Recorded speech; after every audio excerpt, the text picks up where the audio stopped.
bil-PC tagħna u l-monitor fih daqsiex għas missieri ma kien jifilħu.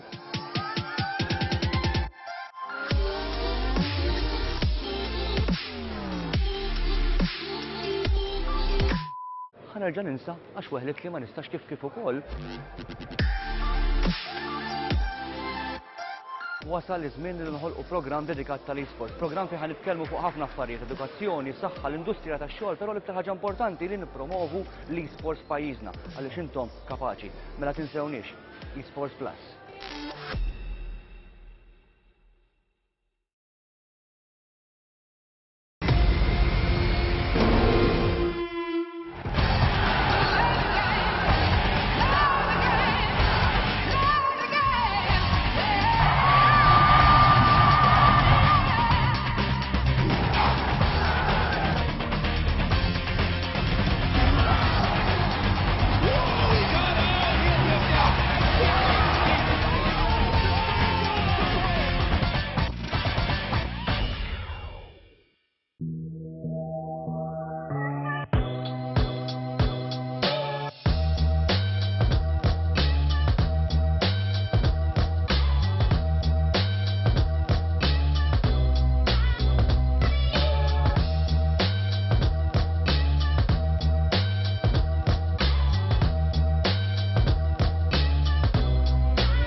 niġu bil-PC tagħna u l-monitor fih daqsiex għas missieri ma kien jifilħu.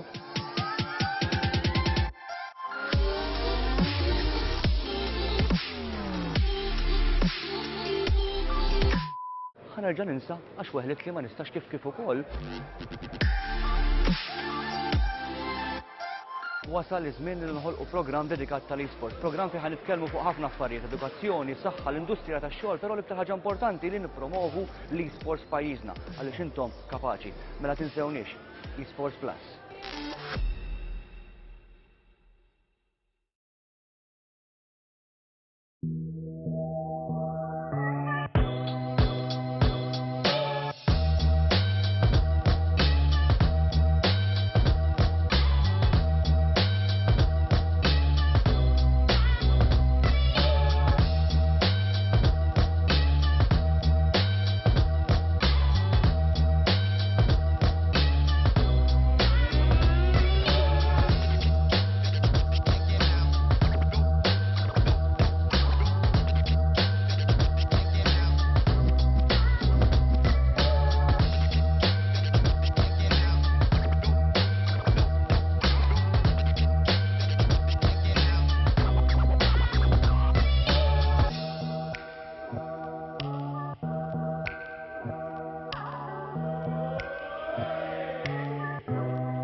It was a little while ago that the power went out, and when the power went out, it meant that the final was put under a little bit of jeopardy. But today is when it's rescheduled, and the chance to race for €175 top prize plus €75 worth of fuel vouchers comes into play. This is the Playcon World Pro Racing Porsche Tournament, and it is the male finals, which are coming up here with World Pro Racing and Playcon. Massive welcome to everyone here. I'm Jake Sperry. We're going to have Justin Mifsud down on the ground, keeping an eye on everything that's going on. It is Assetto Corsa Competizione. It is Kyalami, the final, and it is a 45 minutes race that we've got on showcase for you. This 45-minute race will have to require one pit stop where tyres must be changed. So this is going to put into perspective a race of two halves, the first half and the second half, to make sure that everything is all sorted. We are live, of course, with YouTube, with Facebook, and with Twitch as well. So if you haven't already,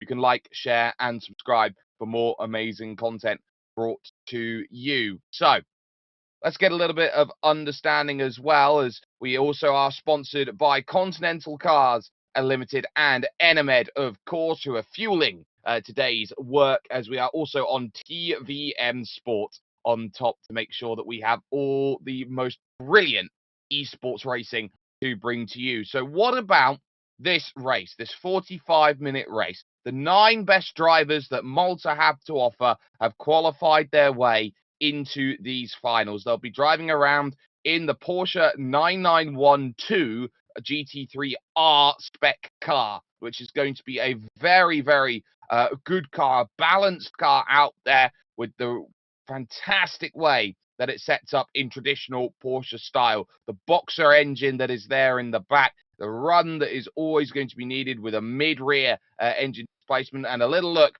as we head to the World Pro Racing Arena, where everyone is going to be situated for this final race that will be coming through. Drivers have had the ability to do a little bit of practice earlier on to get themselves into position, but you can look all the way down the World Pro Racing Arena, see where they are all sitting comfortably, some maybe not sitting so comfortably, knowing that nerves might start to creep in with a final race on the horizon, and an important race to that as well, knowing that every single race that these drivers get to do is another step up the ladder for them, that they get that opportunity to go out to race some more and then to gather more racing experience. It is part of this push from Malta's esports community, where they want to get in on the sim racing hype. They want to generate the next series of talented sim racers, and they want to go and challenge on a national and international stage and really showcase what esports is all about. And a lot of countries are new to the dance when it comes to trying to push, but when you've got an active push and a very strong, tight-knit community that wants to work together on finding the best talent available, then you are pretty much in the right place. And you're watching right here one of the many various tournaments that come up and crop up over the years that really does help generate and set the benchmark for who is going to be on top, who is going to find that talent, and who is going to move on to the next stages and challenge maybe continentally, internationally, and be one of those incredible drivers that we talk about for years to come. Sim racing itself, one of the most brilliant concepts out there, and the closest thing you can get without actually jumping into a car and going out there racing yourself. And I think it's just incredible that we see so much amazing stuff going forward. So we got that on the offing then as we head ourselves to the grid. As things stands, everyone sat and lined up, ready and waiting to get themselves sorted. The 9 drivers know it's going to be a long race in front of them, so they're going to have to be set up and ready for what is all available for them. And the nice cavalcade of liveries, the bright pink machine there, is going to be one worth keeping an eye out on over the course of the racing action. But these GT3 Porsches, they're going to have a lot of work to do. They're going to have to make sure that they are going to be on tip-top form. And with just the 9 drivers, this Kyle Army circuit really is something. The most recent updates to this circuit happening in 2016. It's a 4.58 kilometer, a 2.85 mile brilliancy of a circuit. And under this new iteration, probably one of the best circuits to have never had a Formula One berth since the old circuit was made all the way back in 1961, and they still use some of the older circuit to bring out this circuit. You go through to the likes then of the Learcott Bend, the Kink, and all of that when you get that final run. So that run from barbecue onwards, that's basically where you get that understanding of where drivers start to go. They will get themselves off and away on their pacing laps. Sheldon Muscat, the number 14, will be on pole position. Dean Vella alongside him on the front row. These two storied as the 2 starlets then of what is World Pro Racing's Maltese division. And these two fought for a place in the FIA Motorsport Games. You can see with Dean Vella's number 1 car, he was the driver who managed to get himself there and qualified himself in for that. And for Sheldon Muscat, it will be a sore point of contention. He wants to be quicker, and if there's any place to do it, it is here. So up the Juxgate sweep here, which is going to be now all about running through this barbecue corner, turn number 4. This was one of the main bits that they modelled on the new updates and renovations on the circuit, is they extended out turn 2 at Crowthorne Corner, created this sweep which led to the barbecue section of track. And the only real other updates that they did to the circuit will come all the way down near the end of the lap. So keep that in mind as they head through the Sunset Bend here, this long sweeping right-hander which leads into another sweeping about 110 degree left here of the Clubhouse Bend. And it does make life difficult sometimes to overtake through this middle sector. You're always on the edge. This is brilliant for hot lapping. Coming down through the Essex section, the flick left as the track falls away from you down the hill, and then through the right, it does tighten up a lot on the exit. You've got to be so alert to that section of the track. You've got a couple of small rights and lefts which are flat out, which leads to the plateau of the circuit, the highest point on the circuit, the Learcott corner.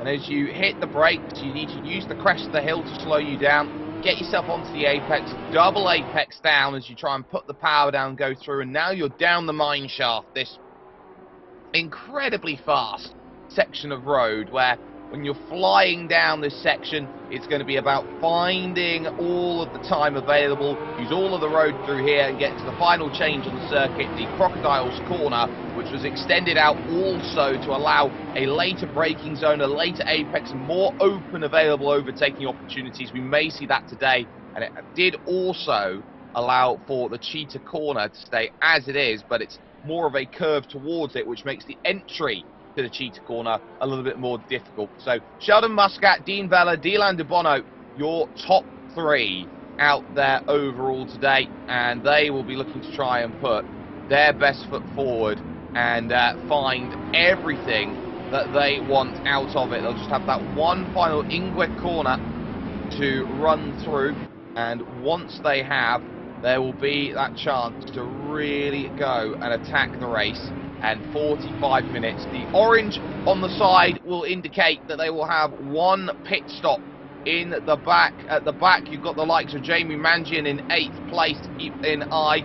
But when it comes to these drivers, they will get the green flag when they cross the start line, and they will all look to try and get things going. The green flag's in the air, long hold, but we got ourselves underway, and I think it's caught out Dean Vella here in second position. This is going to allow then Dylan DeBono to maybe have a charge at Crowthorne Corner. They rush in for the first time. Top drivers all get themselves through nicely. Little bit of contact there in the back with the likes of the 223 car getting a little bit stymied in there. Aaron De Battista then with a great start has moved up from 6th all the way up to 4th position, so has made great progress, but Sheldon Muscat's got the go-ahead and is clear. There is Nathan Mifsud, who's dropped back in the hot pink racing car 2 spots, is back down into 6th position as there's Nathaniel Aquilina trying to find a way through, and I'm sure Nathaniel will get himself in that place, but still it's Sheldon Muscat out in front and doing what he's needed to do in the early stages, build a gap. There is Jamie Mangion trying to navigate his way through and cover the defence, but leaves it wide open, trying to attack the exit against the 32 of Aquilina, but Aquilina's going to be on the wrong side of the road, and they're all going to start driving down this mine shaft, the fastest and most loaded section on the track, but Mangian slows it down, and Borg can find a way through and will gain a place. Kyle Borg moving up now into 8th. So the opening lap then about to be score complete. There is Dean Vella in 2nd position, 1.4 seconds already, and always a calm face of concentration on him, knowing that the gap has been built out early, and it might be a game today of how to play about with the tyres. How much do you want to go out there and attack today's form of racing? Still though, on the brakes into the Crowthorne Corner, will be cognizant of Dylan DeBono behind and the work that's done. There's definitely no slouch in terms of finding 2nd position, but at least in the early goings of this race, settle down, find a rhythm, and then see what works from there. It's a fantastic train, and right at the back, Jamie Mangion trying to deal with Kyle Borg once again. They will go side by side all the way to the Sunset Bend, this long right-hander, and caught out on the inside, round you go. Kyle Borg finds himself pointing the wrong way, and maybe just a little bit too close on the inside. Maybe Mangian had a bit of a pinch, but that was very, very close racing between the two, and Kyle Borg is the driver who gets on the wrong side of it and then has a lot more work to do. So Muscat down the hill with a 1.7 second margin lead over the opening couple of laps. So trying to build that through. Incident then is going to be declared then by race control here with WPR Racing, and it will be a redress given for car 222 to give it back to car 223. So Mangian is to give the place back to Borg. That's going to drop both of them right down to the back of the field with how far back Borg is. Very wide, goes through at the Cheetah Corner, Dylan DeBono, and it opens up Aaron De Battista. Try and slip away around the outside, pushes slightly wide off the exit of the Ingwek corner, the final corner, but we'll have the inside at 1, but the outside at turn 2. So it's going to get a slight advantage through the opening corner, but now on the wrong side of the road, it's going to have to either A, outbrake, or B, go up and under, slots back into line, tries to get drive off the exit, but Dylan de Bono dealing with that, and that one small mistake has cost 1.3 seconds to Dean Vella, who's had all of that mental pressure behind of I could make one mistake and lose all these places, just go, just vanish. And because of that, it means now that Dylan de Bono has to sit with Aaron De Battista trying to make the moves. Dean Vella can happily drive off into the sunset and put pay to focus on catching a very fast Sheldon Muscat, who leads. John Agius in 6th position, trying to stay and latch on to this group right now, down through the S's section in the opening 5 minutes of these 45, and at least early on we'll have a little bit of help knowing that they're battling too wide just in front. De Battista trying to get through on Dylan de Bono once again, and can't find the way through the very difficult Leacop corner. So for De Battista, as the car really bottoms out through the mine shaft, then see it oscillating down the hill. A little search to the inside that doesn't work. You can just sense and just notice when drivers want to be aggressive, when drivers don't, and there are different philosophies in terms of style of racing. For Aaron De Battista, he wants to get out there, he wants to get his elbows open, so too is Nathan Mifsud. And for Aaron De Battista, he'll look across, you'll see no one's going. What are you doing, mate? Not what he wanted to see at all in the early goings. Nathan Mifsud there, just seeing an opportunity, trying to put the nose down the inside, never really having that one along, and as such, trouble befalling here in your Playcon World Pro Racing Porsche Championship, or Porsche Tournament 2022 male finals. Mifsud then will still have to defend from John Agius. The race won't stop for him, and for Jamie Mangion, who I'm not sure has given the place back here to Kyle Ball, which might incur penalty for not having given that place back, runs through, and ultimately the work is there. Now let's take a little look at the inputs then, ever so quickly. Very nicely done, but at least for Jamie Mangion in 6th place, it is still going to be work to do, as he will have behind him the recovering De Battista and Nikolai Akolina, who is trying to Nathaniel Akolina, who is there trying to get into play. Aaron De Battista down the hill. This should be comfortable. Nope, didn't quite get the run, so he's going to have to sit through the mine shaft, the fastest section of track, and try and open up. It's going to go to the outside here. It's covered all the way by Mangion, and trying to power away through the exit of the corner. De Battista is a bit bottled up. You can't take too much the inside curb at this penultimate stage of track. They go through, and we'll take a little look on board from Aaron De Battista's perspective. A 5-second time penalty will be added on to Nathan Mifsud between now and the end of this race. That will be served at the pit stop.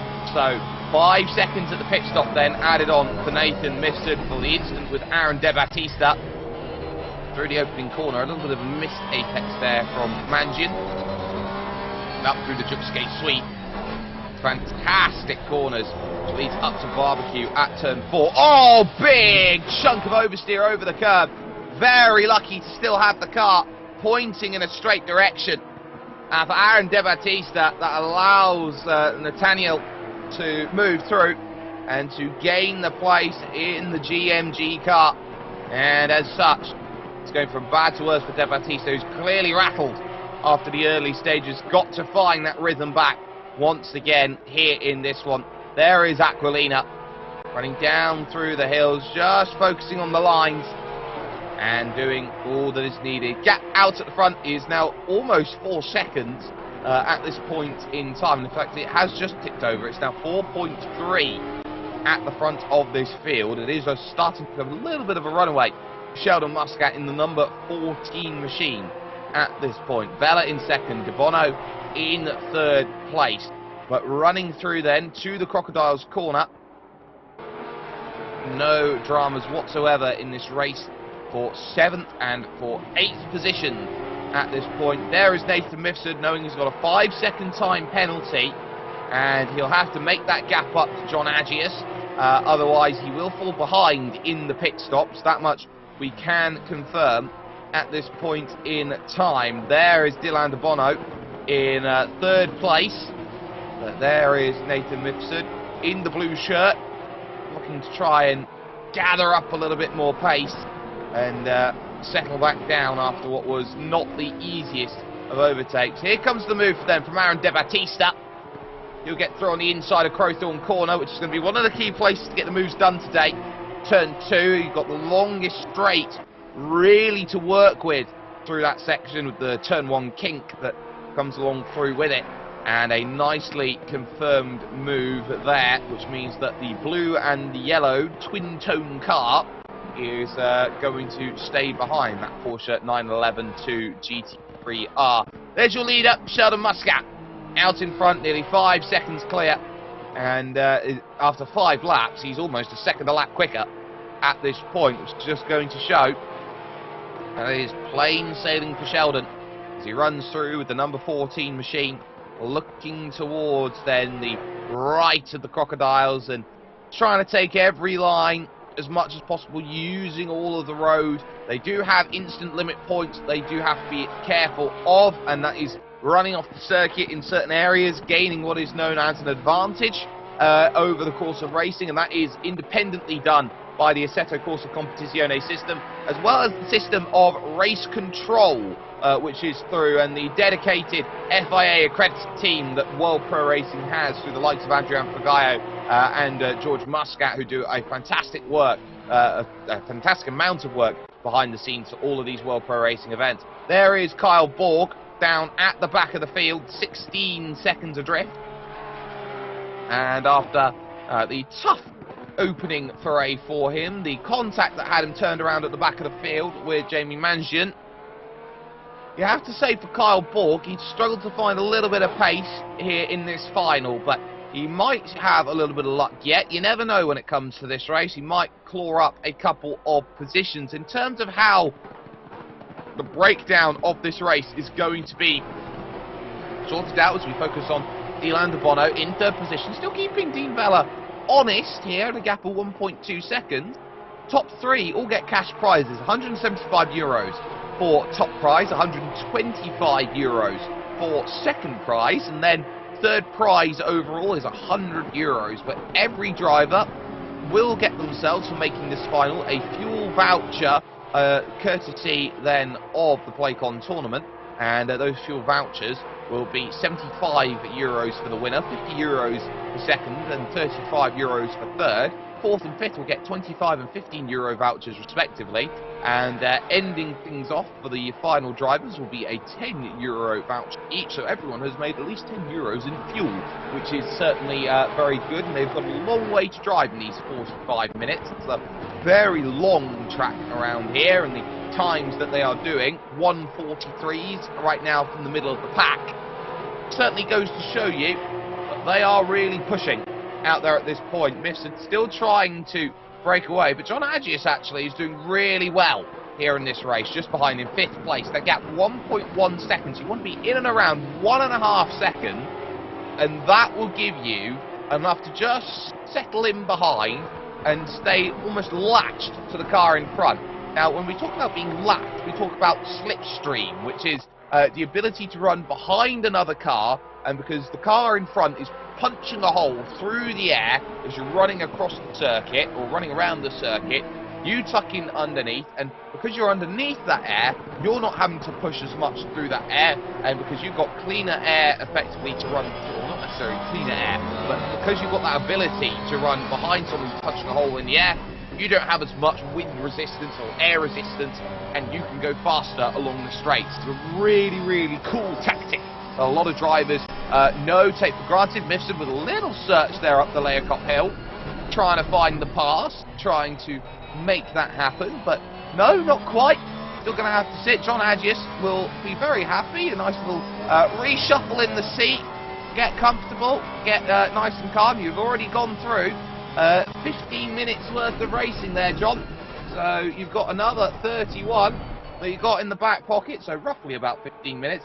But it's starting to dice up here behind Dean Vella, who I think has seen that gap extend out to about 8.8 seconds, and it's gone, well, Sheldon's gone, unless something truly terrible happens for Sheldon.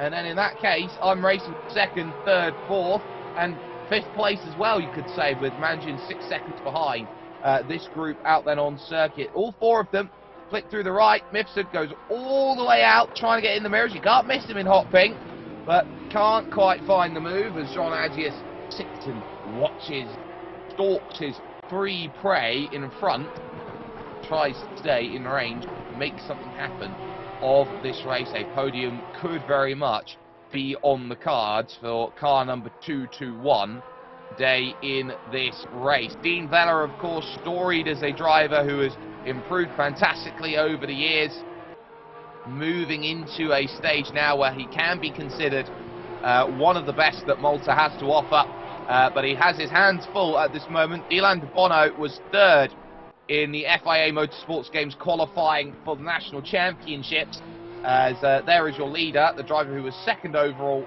in that, Sheldon Muscat, who is out and proving that the Porsche very much is his car, and Kyalami very much is his track. And you can see one of the very unique sights of Kyalami. You don't often get this with racing circuits anymore, that they are ingratiated through with the communities around it and the valley that is there, as this Kyalami circuit actually proves itself geographic. Oh, they've all got into trouble. So Mifsud in trouble. So too then is Dean Vella. Both of them being caught out. It's promoted Dylan de Bono to second, and John Agius now up to third. The Crocodiles has proven to be a massive sticking point, and we just caught the back end of it, so we don't quite know how that went down. But de Bono has really profited out of it. There's a little bit of damage to the front, so I wonder if he's got into the back then of one driver in front of him, being Dean Vella. So this could be a really huge turning point in terms of the podium places today in this race. Well, we talk about these races, and you talk about moments in big races. That might just be the moment that completely changes the dynamic.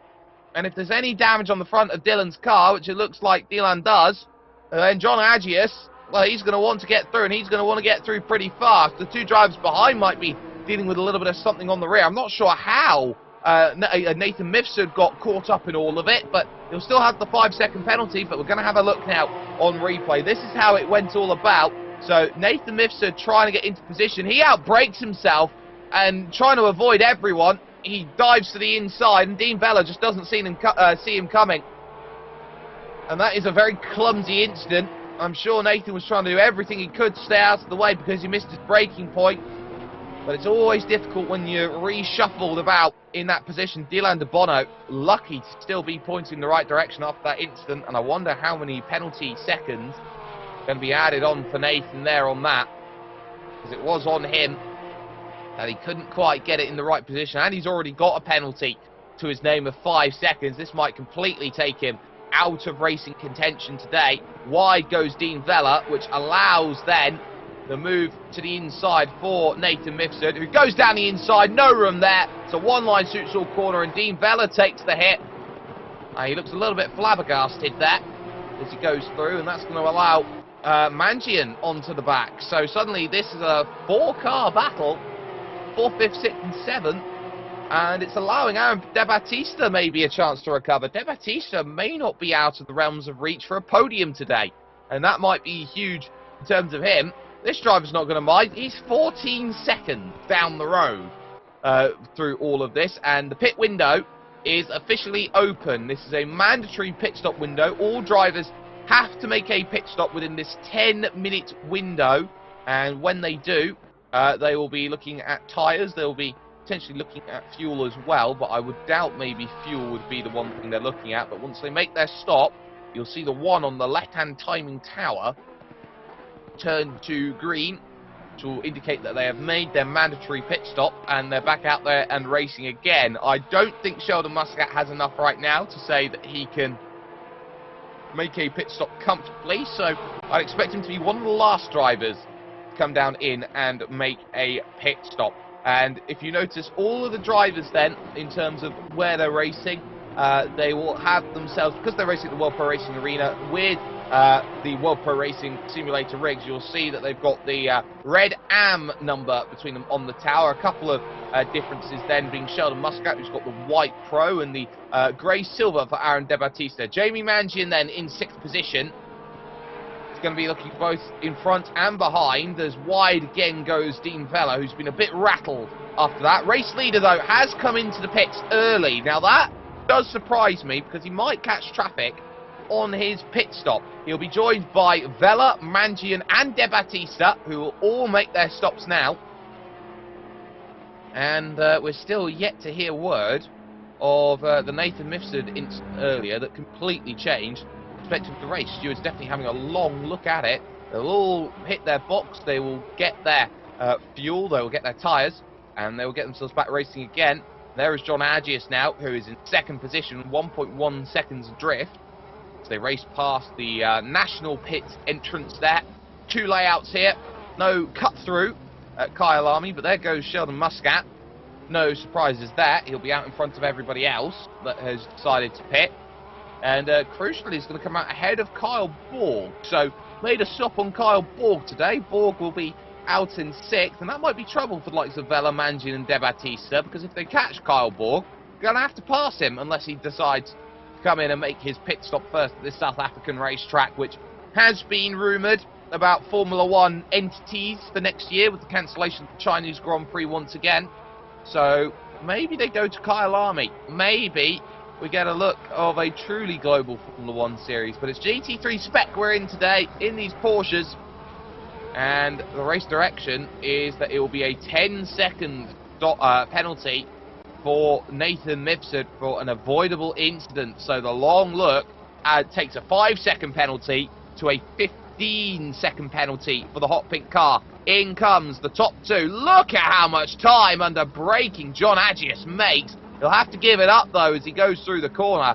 Ooh, wowee. That's big. But Nathan Mifsud, he's going to take the lead, but he is going to have to give back 15 seconds at least in his pit stop. And to consider that he's about 17 seconds ahead of Nathaniel Aquilina, then he's going to have a lot of work to do to stay ahead, for one.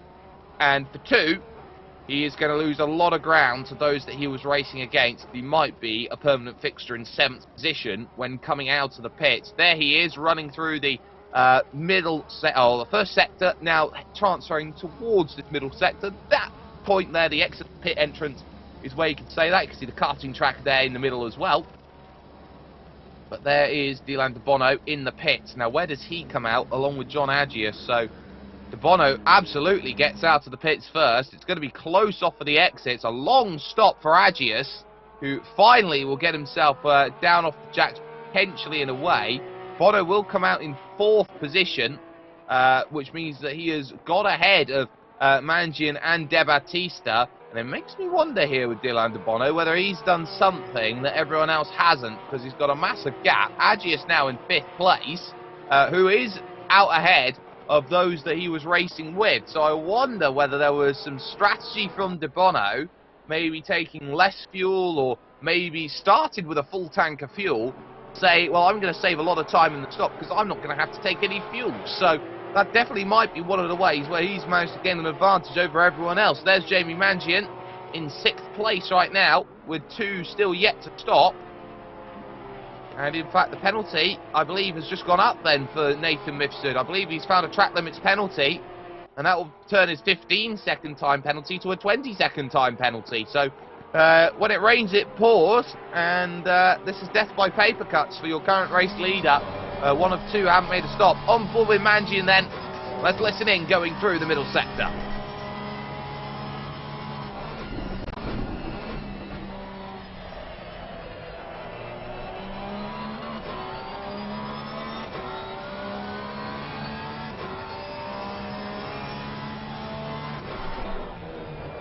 Oh, Kyle Borg getting a big moment as Aquilina's come in for his stop. But Kyle Borg with a big moment over the curb at turn 4. We saw Aaron De Battista have a very, very similar incident, and there's 2 places it can go wrong there. It can go wrong over the curb, which leads to that sort of oversteering moment, or you can get it wrong on the exit curve, which leads to that. And I think it was a case of getting the exit curve and a bit of grass on the exit too, which allowed Kyle Borg to have a very scary moment. So you're back in it, and you're still racing, and crucially, every driver wants to finish this race, especially in a final. So you're a finisher in a final. Certainly be a huge amount of help for it. Running through, it's going to be 8th position for Nikolai Aquilina, who is just about to exit pits now in 8th place. And there is Nathaniel, who will be getting back out and away again, up to speed. Got to wait for the white line on the right-hand side to merge back onto the racing circuit. Imagine trying to jump back onto a motorway or a freeway to get back out there. There is Sheldon Muscat. One car to deal with now, and that is Nathan Mifsud, who is due to come in and has to pit within the next 3 minutes out on circuit to get back through, and it is the number 69 machine that will have to make that stop. Has gone around this time, you can tell by the mini-map on the right-hand side of your screen, and because of that, the work being done by him means he'll have to come in this time, because you can't go out longer than your stint. You'll get more penalty for it if you manage that. So Sheldon Muscat running through the final corner of Ingwe, and with a 15-second margin over Dylan De Bono in third position right now. This very well could be the race that he'll feel comfortable with. Dylan De Bono then, with that gap, a margin of 12 seconds over John Agius in 4th position. He's masterminded that fantastically in the stops, but if he does have to fuel save, you'll know it through the final stages of this race. And there is your current race leader, who is due to come down into the pit and serve a stop, but before anybody can touch anything on the car, he has to serve the 20 seconds worth of penalty first, and then he will take service of fuel and tyres, which will allow him to traverse over towards the end of this race. And it's not as quick as other pit stops out there. They have a lot less crew out there in GT spec, so you'll have maybe 1 person, 2 people for the tyres, and then you'll have a separate fuel injection that goes through. Sheldon Muscat knows that he will re-inherit the race lead as into the pits comes Nathan Mifsud, and his work is going to be simple. Go through, count off the next 18 minutes, and once Nathan Mifsud has made his stop, everybody in the field would have made their stop within the pit window, and as such the pit window will close, so we are well over halfway in this race. There is Nathan, nothing he can do, so in fact, you know what, I'll top up, I'll get a drink while I'm there at the stop. Not often that you get drivers having the time to take a drink at the stop. It's very intensive, and that is Nathaniel Aquilina in trouble, and that is at turn 5, which is Sunset Bend. So big troubles there for the 32 in blue and in yellow, and it looks like there's been a bit of a hefty whack out there. A few sunflowers on the front. Well, cheer up, I think is going to be the sort of thing. That's going to cost him a chance at 7th place, which would have been there with Nathan Mifsud's pit stop. But I wonder if we can have a look at that, see exactly how that went wrong for him, because that'll be a confidence denter, especially as they get back going. Mifsud will be out in 7th position, a long way behind Dean Vella out there after all of that, as John Agius is there in 3rd, but behind is Jamie Mangian and Aaron De Batista, who's got his eyes on 4th place, and there may still be a podium yet to try and decide. There is Jamie Mangian. He'll have to be looking in the mirrors all the way through Sunset. Fast right. Got to rely on the downforce of this. You could see the front right there just bouncing up over the bump of this track. They're running very, very stiff suspension, it seems. And now, down the hill, through the S's section. It's all nice and covered. Now, let's get a look at this. So, had a little wiggle on the inside, trying to get back to the exit, gets out on the curb, and the car just bottoms out. He's trying to keep it on the brakes, and he just catches the side of the guardrail there, right at the end. Catching the tank slapper, but that's what happens. It's compression damping where it all goes wrong, where the back just, you know, hovers through. the back of the corner, and the rear just doesn't feel settled, and especially on a car design like this, where all the weight of the car is in the back. You know, you get a very unbalanced machine when the back starts stepping out. It becomes very difficult to try and bring it back. So Dylan de Bono, the gap now 16.8 at the front. He's in second position. And it'll be interesting to see that gap behind to John Agius, whether he's keeping that level or he's extending it. He's actually extending it. 14 seconds that he's got of margin. So even with the damage to the front, you can see the small ripples and dents that are there, and I'm sure that will buff out in the morning when the virtual crew get to that. But he's doing a great job here, is Dylan. For the most part, kept it out of trouble. But when the one moment where there was trouble, you sometimes need a bit of fortune when it comes to racing, and he's one of those drivers who's managed to get that. And that's why he's in second position, and why he's got still a great chance in this race, proving what he's worth. And this is a real confidence-building drive out there. Agius would certainly love some confidence. Someone who wouldn't is Jamie Mangian, who's gone around, and I wonder if there was contact there at the Sunset Bend, because we know how close he and Aaron De Battista were racing together, and it's a very odd place on your own to be that far off the circuit. So I wonder if we can have a look. But Aaron De Battista has been here, he's been there, he's been everywhere. He's trying to race back into this one. He's got his eyes on John Agius in third place, and in fact he is going to get the run here and move himself up into that third position, then passing through the mine shaft, which you don't often see out there. John Agius, nothing he can do about it, covered off at the Crocodiles. But what happened there to Jamie Mangian? That'll be the next question that we ask, and here's the answer. So just going through, Mangian on his own, too much curb on the inside, can't gather it up. That's a big tank slapper, and there's not much you can do. Finds the barriers on the outside, and you're always trying to work out where the grip is. And it's almost like when you've got a motorbike, where you high side a motorbike. It's that same principle. If you're trying to find the grip, keep the grip, keep the grip, and you just get this massive swing of grip the other way as you try and correct. And it's the same philosophy of the car spears the other direction that the bike high sides the rider off of the bike. It is that very similar prospect out there. But Aaron De Battista will be happy about that. He'll move up into third. It's a lot of work that's been done over this race. John Agius, he's just got to stay with. Hope there's a mistake out of number 36 over these last 13 minutes and 40 seconds. If a podium and the €100 spot of third position can be sorted out. First and second, it is very much formulaic at this point in time. Meanwhile, for third and fourth, it very much isn't. Dean Vella is still lurking as well at 4.4 seconds adrift of John Agius. So Agius can't afford to rest. Just in the background, a shot there as we ran through Leakop. Big wiggle there of oversteer coming through the middle of the corner. A little bit too early to the power.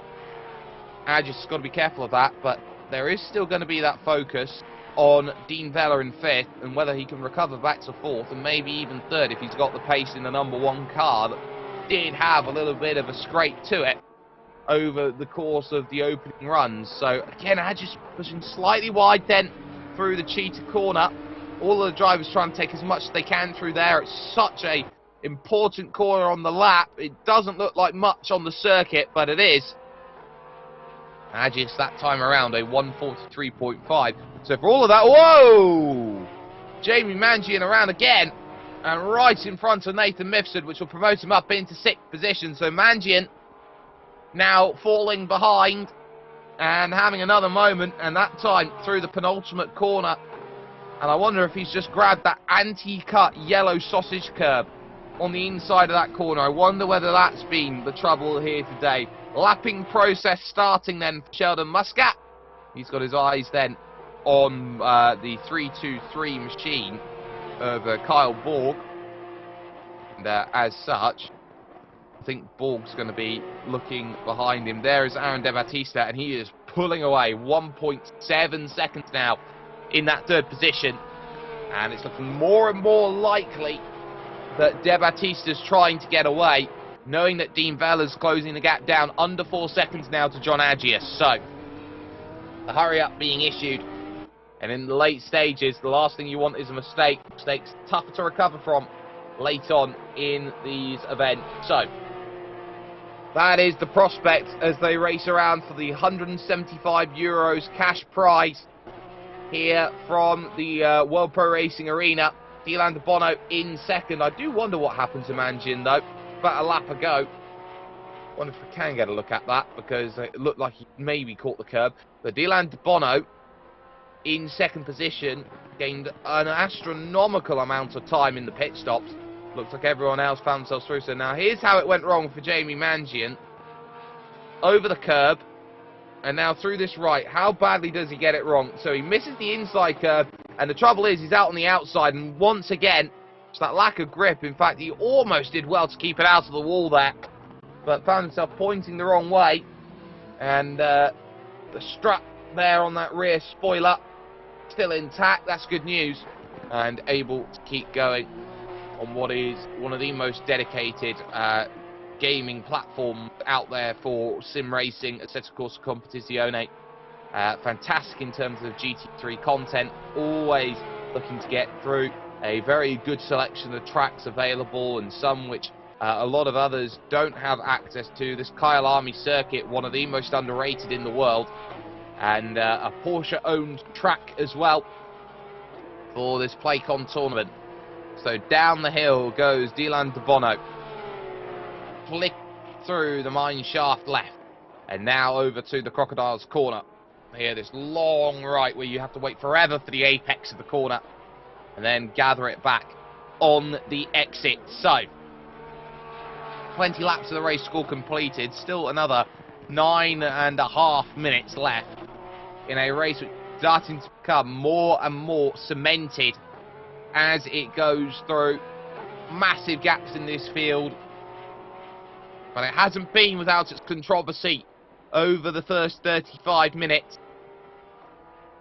21 seconds exactly over the line, but Sheldon Muscat holds the lead.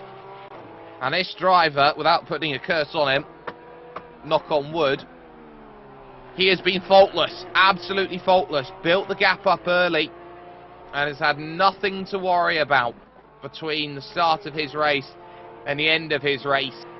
He's just rushing away, knowing that nobody behind him has been able to catch him on what have been ideal conditions for racing. Sunny skies, 28-degree track temperature, as the in-sim time just creeps into the evening here, and about 4:45 coming up to in the evening. So this has been a very, very strong drive by Sheldon, and one that will give him a lot of confidence to his next sim racing events that he challenges for.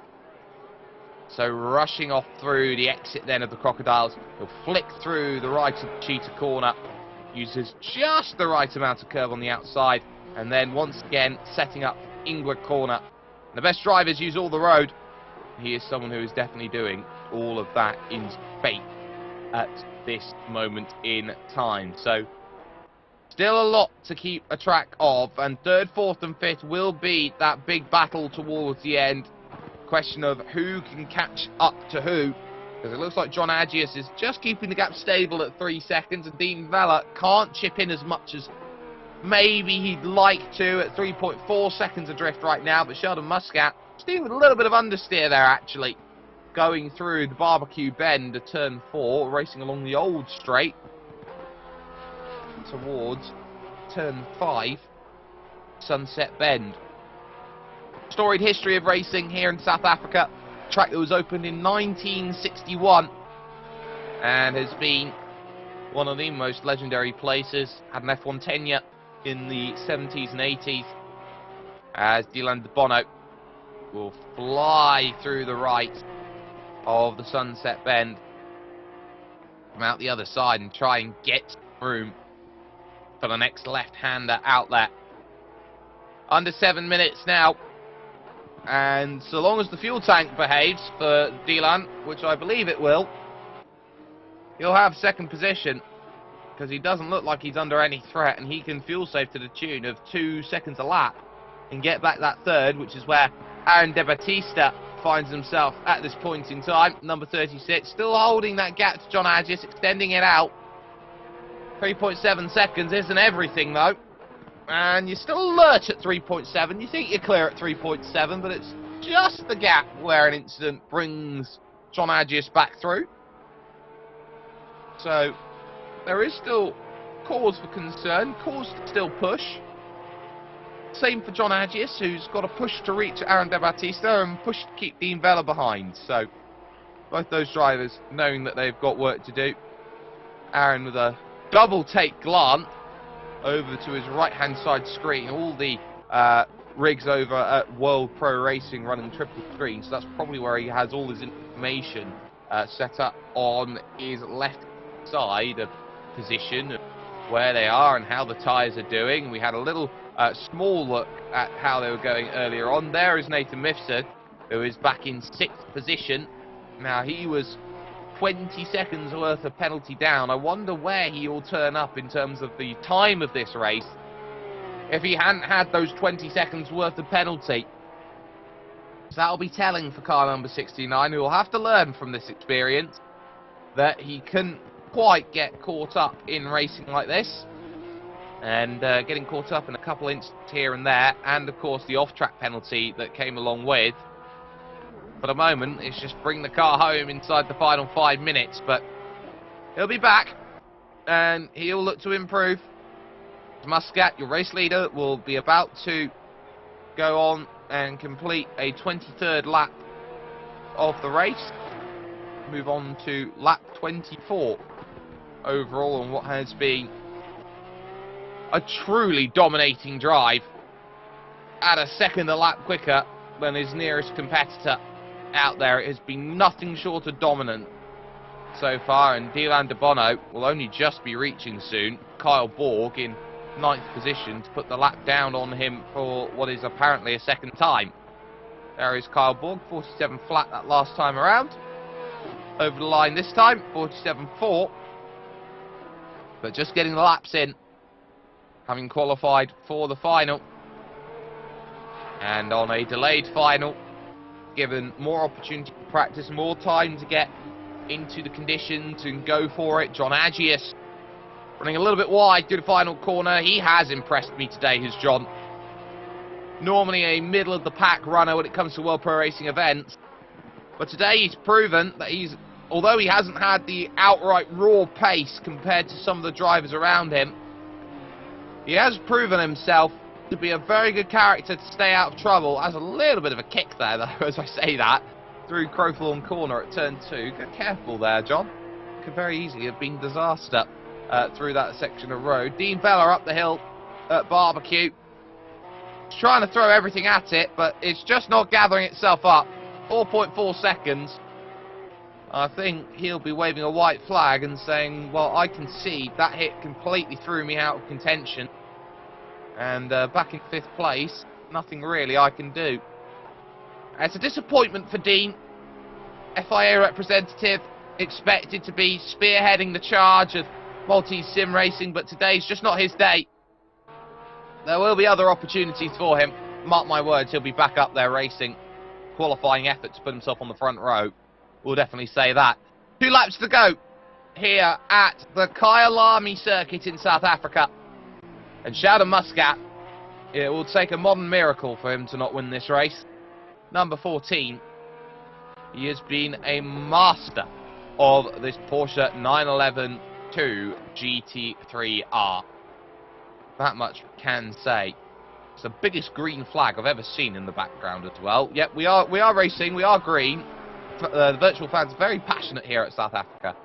As Sheldon Muscat flies through into this middle sector, flicking through the clubhouse bend, which often can easily make a small mistake at. Dylan De Bono, for prior examples, only just come through at Barbecue, so a long way to go for him. But the gap now just 10 seconds. In the final couple of laps, he's pretty much in cruise control, trying to bring the car home and maybe heavily fuel saving. And it would be a disaster for him if he ran out of fuel on the final lap. Give Aaron De Battista the chance. De Battista took another 4/10 out in that first sector alone.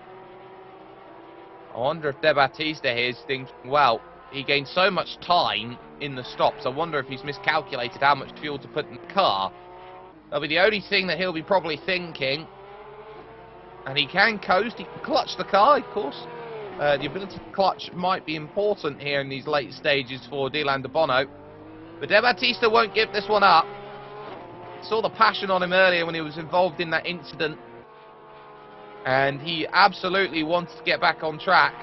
And I think he's had an absolutely fantastic run as number 36. You could argue he is the driver of the day if there were such an award. John Agius, though, in 4th position. He'll hold that place as the last lap will start then for your race leader, Sheldon Muscat. He's already up, actually, over on the national start-finish line, running towards that next section of road. Agius, in the 2-2-1, hits the brakes and knows that just one clean lap keeps him safe in 4th, ahead of Dean Vella in 5th. He'll get €25 worth of fuel voucher for his troubles. And even though he won't get any cash prize, certainly driven as if though he's deserved one. But Sheldon Muscat is already up at Leacop Corner. Timer will expire on this lap, which will mean this is the final lap of the race. And as things go, it has been a race where a lot of drivers have found themselves through. There is Aaron De Battista in 3rd. Look at 8.3, it's too little too late at this point unless there is serious fuel mileage problems. But through the crocodiles goes number 14, Sheldon Muscat. And he'll have just 2 corners to go, as we can see on the mini-map, before his race is done. He has been lights to flag, head and shoulders above the rest. And how important is this? Celebrations already. Sheldon Muscat is your Playcon World Pro Racing Porsche Tournament male champion. Dylan de Bono will be taking 2nd position. The short run through the final section track here. Ingwer all the way to the finish line. Will hit the brakes. The one thing that will get him worried is that he's got to really slow down for this final corner and then drive off of the exit. But he will make it in 2nd on a clever pit stop that got him over. Aaron De Battista will take the final spot on the podium in what was a great recovery drive by number 36 after the early issues out there. John Agius has every reason to be happy. 4th place. You take that if you're John. He's certainly done well as the last finishers will then make their way through. Dean Vella and then Nathan Mifsud, who will feel very hard done by the way he's gone. And by my mathematics, he would have been very, very close to Aaron De Battista at the end of that race. Might have been a 3rd place on the offing for him if he'd just kept it out of trouble. Nathaniel Aquilina will be the last car over the line. But a victory for Sheldon Muscat here today. And one that could be very happy. The Playcon tournament absolutely breaking barriers. A male tournament and a female tournament over the course of Playcon. Of course, the male tournament did get postponed. That's why we were racing here today. But still, a great and worthy final with a great and worthy winner of over half a minute. Aquilina finishes. And to be perfectly honest, what a strong race that was from your race victor overall, Sheldon Muscat. Back to his form, back to his best. And he is going to run with that because you don't often take victories by half a minute. But when you do, it is going to be one of the most important things that you can really focus in the back of the mind, knowing that you've got confidence, you've had a big win, you will take that to your next event that you go through, and that is truly sensational. Luck often favours the brave, and we saw that with Dylan de Bono in 2nd position, was able to just escape the trouble there. The big instant, the biggest talking point was Nathan Mifsud's contact, of course, as they go through. A little look there with Nathan Mifsud getting a bit of conversation there with Adrian Fagaio there, and a bit more control and understanding there. Some nice smiles there going on as they have that conversation over in the World Pro Racing arena, and this is what you love to see. Drivers going up, asking, okay, what more could I have done? This is what I tried to do. This is how I tried to get through. There you got Vella as well, having a conversation with, I believe, John Agius. Might actually be Dylan de Bono, but I believe it's Agius there he's having that chat with. But yeah, some brilliant work then that's gone through. And Jamie Mangian, in fact, he's having that conversation with. So definitely having a good run through. And there's all about that conversation, and everyone's got to be trying to focus when it comes to these races. And this is the actual chance, and this is why I love these live events, is that the drivers get an opportunity to chat afterwards. Aaron De Battista, his mother and father there, seeing that their son got a third-place finish. Every reason to have that excitement and know that it was a really good recovery drive all throughout the field. So that's just a little look at where we are. We're going to get ourselves the presentation in a little bit, and we will jump with Justin Mifsud over down into the World Pro Racing Arena when we do get that chance to bring the podium celebration over to you. But we've had some amazing racing over this Playcon World Pro Racing Porsche Tournament, the male tournament, and as well the female tournament that was earlier on at Playcon. And of course, a tournament sponsored by Enemed and Continental Cars Limited, and a race which has been brought to you, of course, via YouTube, Facebook, and Twitch. If you haven't already, you can like, share, and subscribe to World Pro Racing, and head over to World Pro Racing WPR.gg for more events, any events that jump up out there for you. There's a lot coming in 2023. If you are a brand new sim racer or you are looking for a sim racing event, you can head over there. You can have a really good opportunity to see some amazing racing in action and get involved with amazing racing in action. And of course, we've also been on TVM Sport. Sheldon as well, this is important news to come through, has been struggling with illness over the course of the racing action. So he's been just having to race from home, which is a real shame to hear. But Sheldon's here with us now. So Sheldon, I'll have a conversation with you first and foremost. Was that your Michael Jordan flu game of a race for you? Hi, Jake. How are you? First of all. Well, I'm good. Well, the question is, how are you after what you're dealing with? It looked like you put a Herculean effort in to win by half a minute. Yeah, I'm quite relaxed to be honest. Yeah, I think it was pretty easy. I think I just ran away from the pack and kept on consistent. Yeah, but it's only fair, I guess, if I don't take the prize money, because here I have different equipment from them. So yeah. Well, for you, in terms of how you were trying to build that race, you had the comfort of your own home. You had the ability to just feel like you were in the mix. You built that gap up through the opening lap. You got a second early on. And then the moment that it bridged out to about 4 or 5 seconds, it looked like the mentality, the entirety of the field behind you went from, well, we can't race for first. We're going to fight amongst ourselves for second. Did that make life easier or harder for you in terms of the race? I didn't really know about that, to be honest. Did they crash or something? They have an accident? There was one eventually, yes, but not in the initial stages. They kept very close together for the longest time. But in terms of how you take that confidence, a race win of 30 seconds now, over to 2023, a big victory like this at this Playcon tournament, how does this gather momentum for you as a driver, especially in the Malta sim racing community, going from second position over at the FIA Motorsports Games qualifiers to where you are now with this big Playcon win? Yeah, it gives me a huge boost for 2023, especially with my new team, Geeks Energy Sports. Yeah, I hope we can get results like these in 2023. Well, the floor is yours here, Sheldon. Anybody you'd like to thank, of course, after was an incredible victory here from Kyle Armin? I would like to thank Justin for letting me race from home. Thanks for that. I would like to thank my team, Geeks Energy Sports, for showing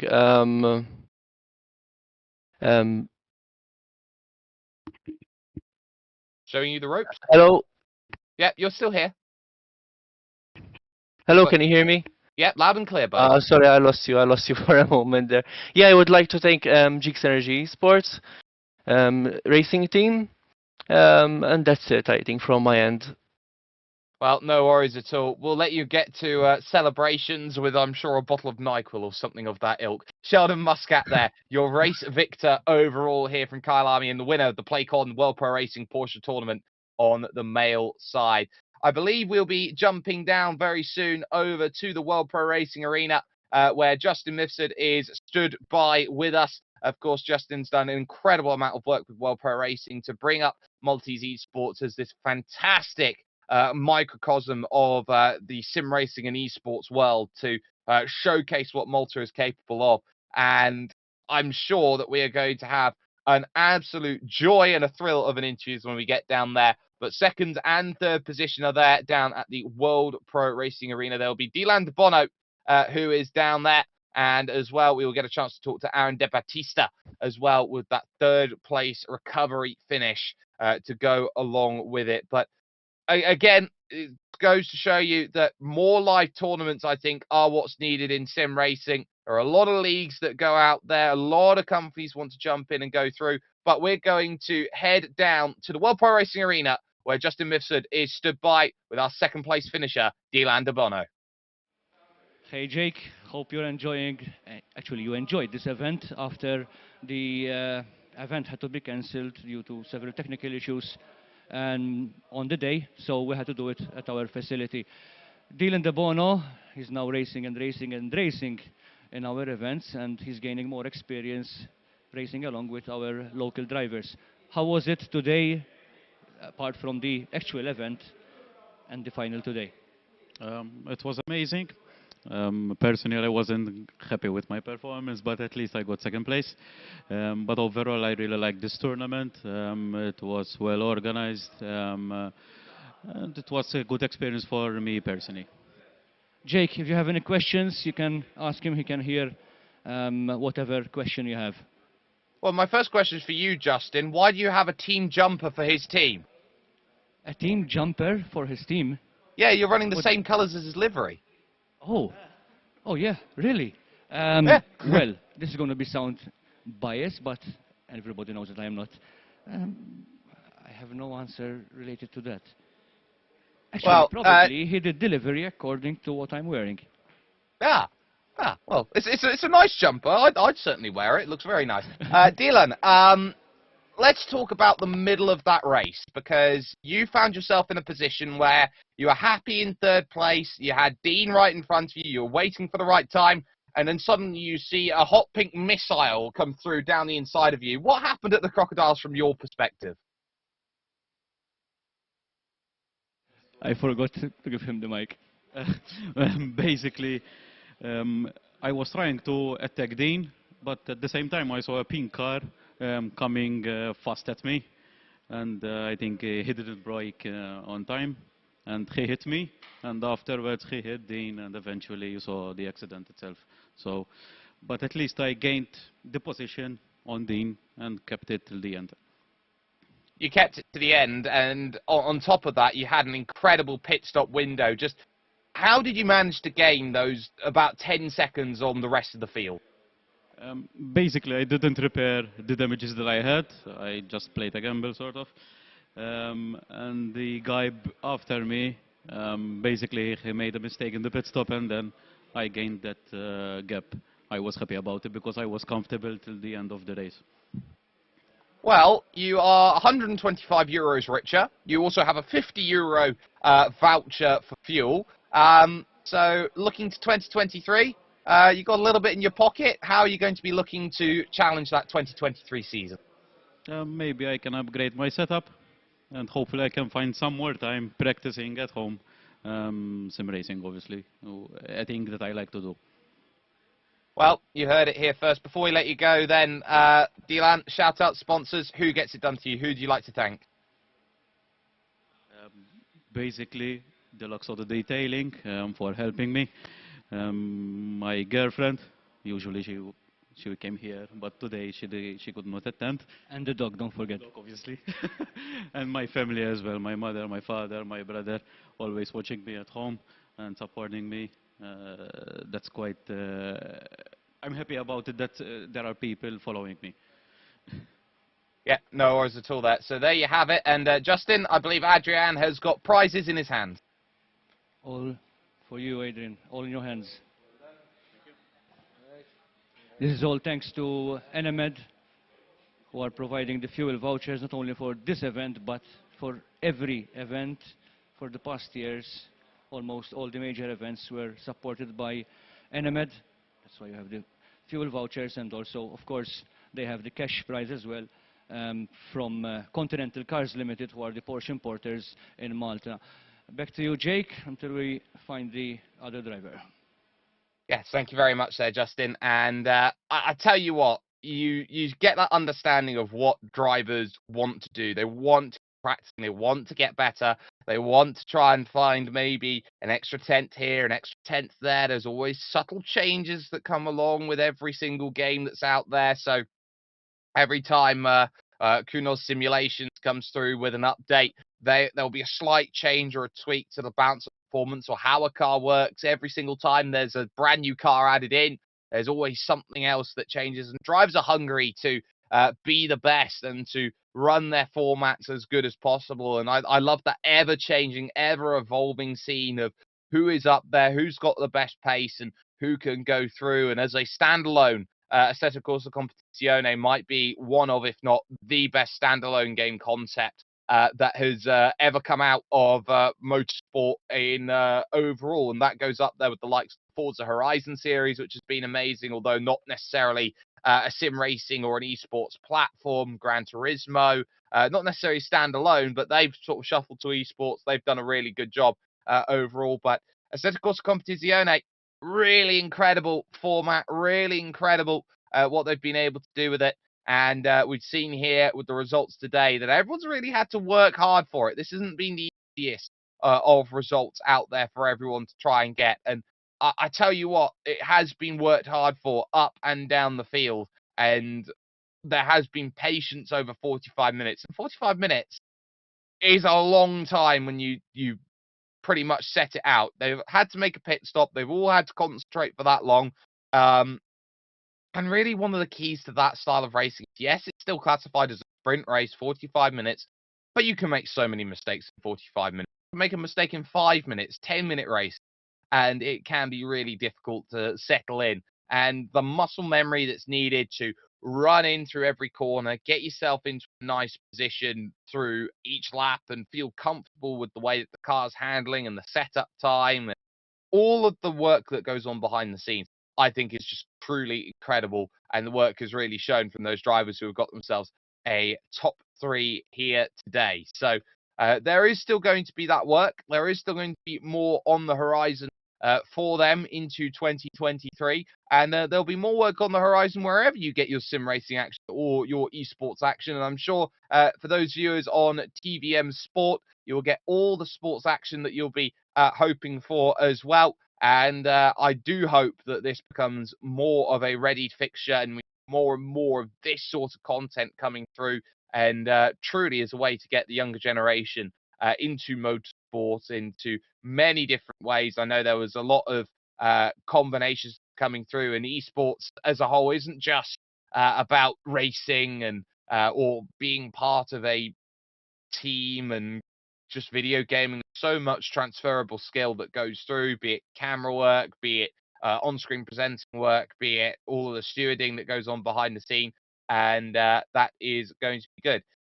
So I believe we are going to jump back over to Justin. Justin, any final thoughts from you? And I believe you may have found or may not have found Aaron De Battista. Yes, we found him. In fact, we were looking for Williams because he's always wearing the Williams Racing clothing. And there he is, Aaron De Battista, who had some incidents. You were involved in various, actually. 1 or 2? 2. So I'm right. But still, he kept on pushing until he arrived to the podium. Your thoughts after the actual Playcon event, postponing the final, and finally the final happened. How was it overall, including today? Overall, it was a nice experience. Not the first competitive event on Assetto Corsa. It was a tough race today. It could have been better, but obviously accidents made it worse. But at the end of the day, sealing the final place on the podium makes me delighted. Jake, any questions to Aaron? Sorry. Well, Aaron, my first question comes through after what was a lot of emotion shown after that first incident that you had. You got dropped back down to almost dead last in the field. So how do you, as a driver, switch that mentality from I've just been in an incident to I've just got to buckle down and drive? Obviously, it was too early in the race, so you cannot give up. The race is long, so the race can change. The race certainly can. And in terms of then making those positions late on in the race, you had to find the pass on John Agius late, which gave you that third place finish. You were definitely scouting it out for a couple of laps, and then the came at turn 2 at Crowthorne. The easiest place to get it done on the circuit. Just talk us through the move that got you to third. It wasn't that hard of a move. Obviously, I had to fight for it because it was the final place on the podium. But at the end of the day, it's that I sealed the third position. Well, the floor is yours here, Aaron. Anybody you'd like to thank? It's third place finish. You're €100 richer, and you've got a €35 fuel voucher to go with that as well. Thank you. Well, there you have it, Justin. Voucher time.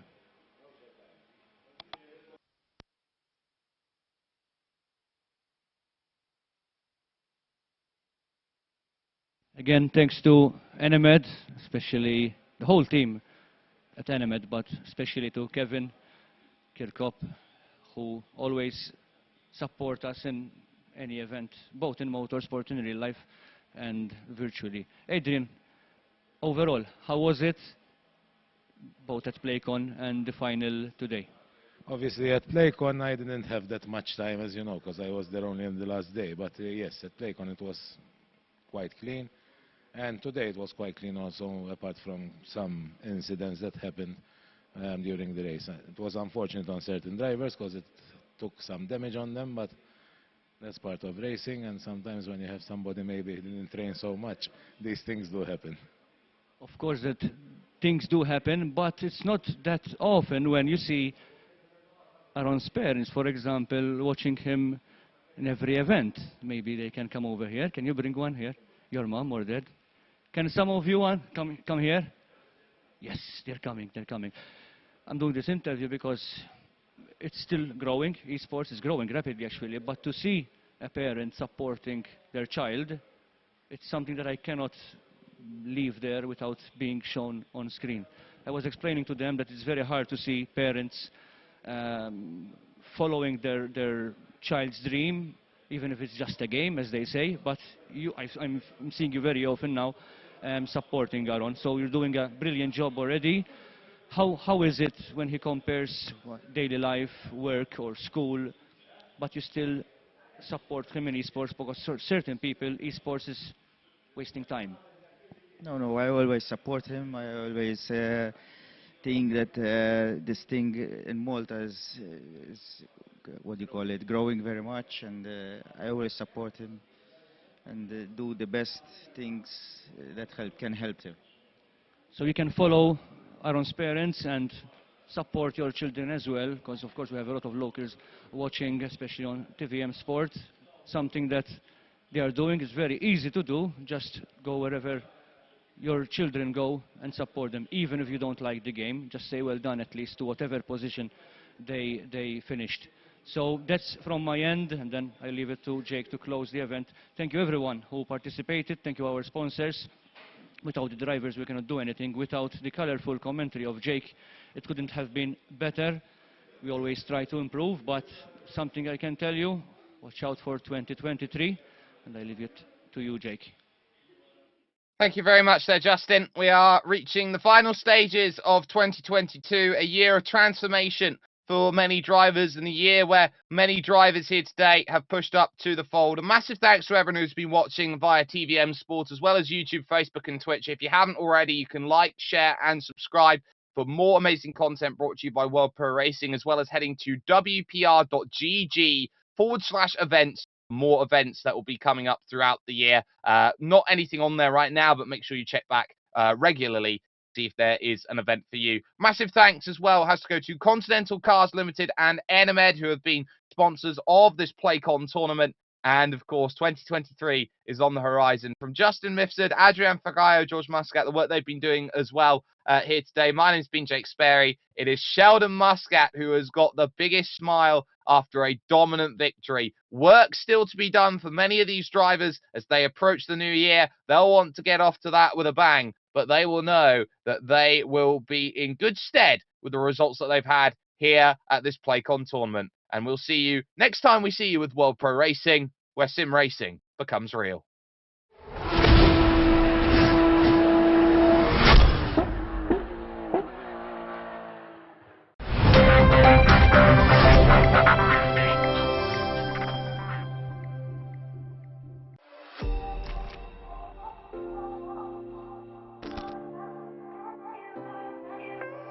Niġu bil-PC tagħna u l-monitor fih daqsiex, għas missieri ma kien jifilħu.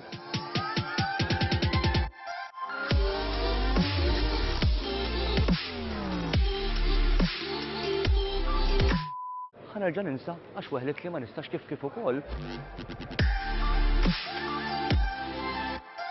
Wasal iż-żmien li nħolqu programm dedikat tal-esports, programm fejn nitkellmu fuq ħafna affarijiet, edukazzjoni, saħħa, l-industrija tax-xogħol, però l-iktar ħaġa importanti li nippromovu l-esports pajjiżna għaliex intom kapaċi. Mela tinsewniex, esports plus.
niġu bil-PC tagħna u l-monitor fih daqsiex għas missieri ma kien jifilħu.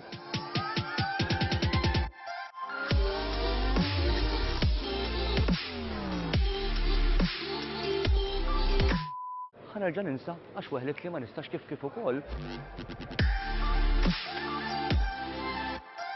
Wasal iż-żmien li nħolqu programm dedikat tal-esports, programm fejn nitkellmu fuq ħafna affarijiet, edukazzjoni, saħħa, l-industrija tax-xogħol, però l-iktar ħaġa importanti li nippromovu l-esports pajjiżna għaliex intom kapaċi. Mela tinsewniex, eSports Plus.